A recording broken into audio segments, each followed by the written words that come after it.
Hello friends, welcome to Tech Freak.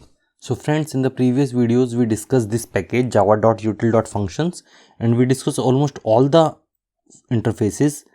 So in this video we will see the operators one, this binary operator, and we have other operators also, this int binary operator and double unary operator. So we will see these unary operators and by operators.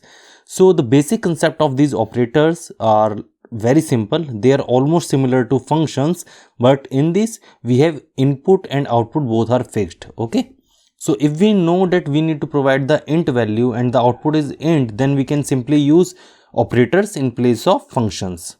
Okay, here both input and output are of the same type, and unary operator function is child of function interface and binary operator function is a child of by function. Okay, so what is this meaning?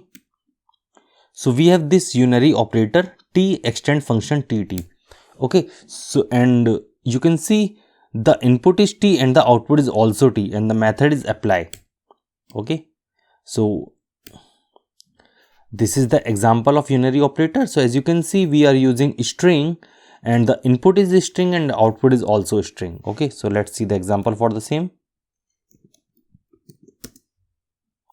So here we can pass string. So now the input and output both are strings and this is function, so the method is apply.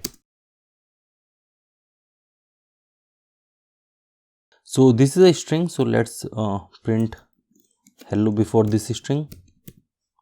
Okay, and this is the concatenation and that's it.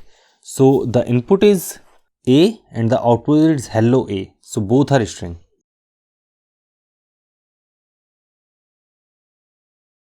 So as you can see, the hello world is printed successfully.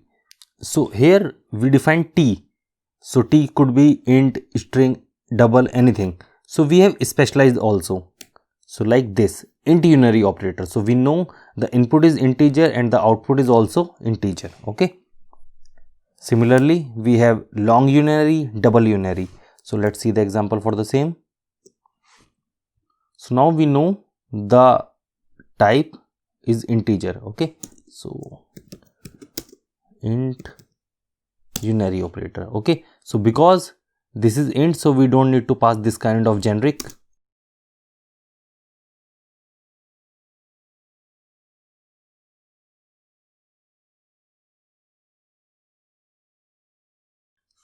So the answer is 17.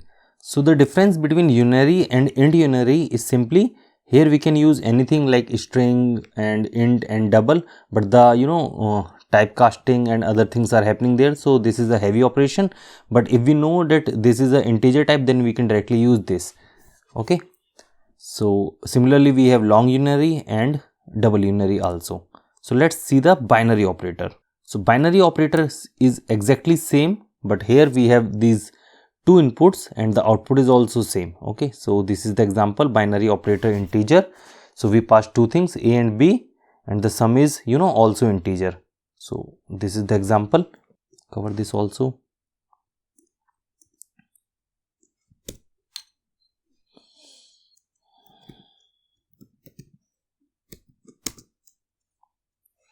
And let's pass integer. So now the output is integer and the passing value is also integer, and this is binary, so we can use two operands. So now we have option for 2.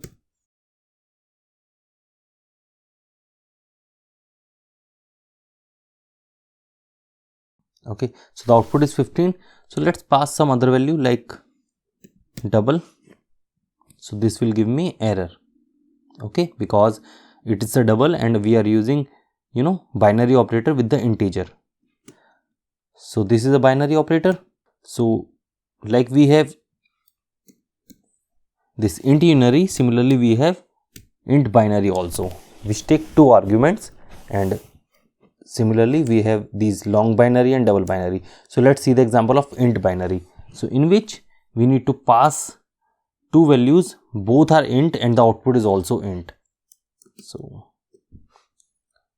you can see the example like this. int binary operator, no need to provide any generics because it's already int.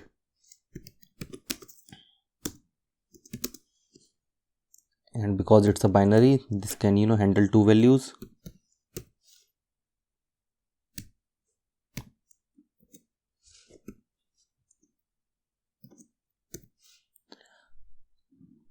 So the output of this one and this one is exactly same, but the point is this is a heavy operation and this is a lightweighted operation. So for performance point of view, this one is much better.